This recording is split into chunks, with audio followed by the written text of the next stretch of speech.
Alright,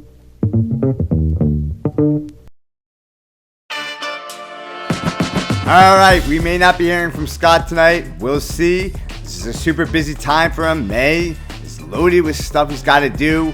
We'd love to hear from him. We'll see if he gets anything out to me tonight. If he does, I'll put that up. But I'm going to give you my take on the Detroit Pistons and Cade Cunningham and their second fiddle situation. It's pretty obvious. It's been Tobias Harris in the postseason. Basically been the second leading scorer in every game. But here's a couple of things. Most of the time when the Pistons win, there's been a couple where it's been a little bit different. But most of the time when the Pistons win, they find some kind of balanced scoring, possibly led by, they've always been led by Cade. I don't think Cade has had a game in this postseason where he hasn't been the leading scorer for the Pistons. Which, is that sustainable? Maybe that's another question. Maybe I'll get into that. But yeah. Tobias Harris has been number 2. The games they've won with offense and defense. I think mostly offense, which is kind of surprising. At least, maybe not the complete modern offense in terms of getting to 120, 130 points. But, 110 plus 100, which, that's not insane. But, I guess it's kind of defensive. But the games, they've won games defensively. But they've been able to outscore the Magic. Point of the game. But Cade Cunningham has been he's been a beast. Obviously, he's the man in Detroit right now. Tobias Harris, he's playing second fiddle. I'm not gonna. I'll leave this for Scott. Maybe we'll discuss this in game 4, game 3. But yeah, if he has a chance to get back on this. But I will say Tobias Harris has been a consistent number 2 there.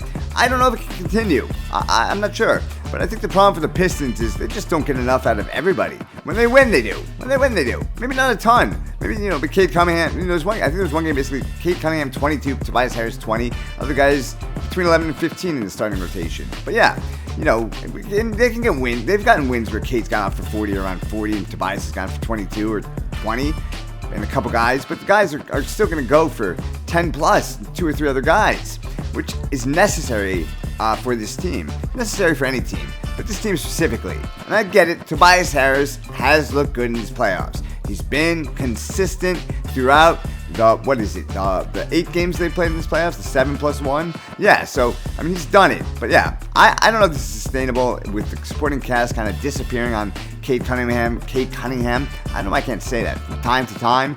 Tobias Harris, maybe he is respectable too. I don't know. I think he's too old to continually push through the playoffs. He's got, whether it's 7 or 5, whatever, 4, whatever he's got left in this series. He's got another 7-game series. And if they get through that, they've got another 7-game series. So at least, 11 more games. Can he keep it up? Can Duncan Robinson emerge? Is he a legit number 2 scorer? Because he's basically a 3-point shooter. I think he does a little bit more. He's kind of improved his skill set since the Miami days. But, I just don't know with this team. And Duran, he's disappeared.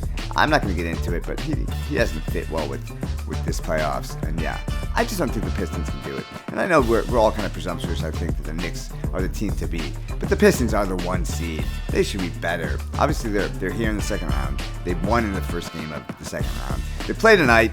They'll be tipping off just before this gets out. I'm pretty sure this editing won't finish until after they tip. But yeah, can they keep this up?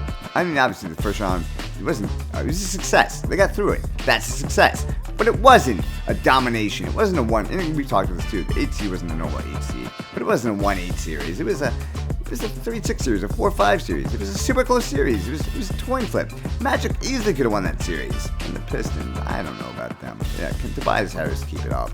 I don't think so. We'll see. What will the Pistons look like the rest of the postseason? Obviously, I don't think anyone thinks they're getting to the finals. It's possible, though. We don't know. But I don't think anyone thinks they're getting to the finals. And that would be a disappointment. The Knicks were the favorites this year, kind of in the East. But after the season they had, that would be a disappointment. So thanks for tuning in to the NBA Daily.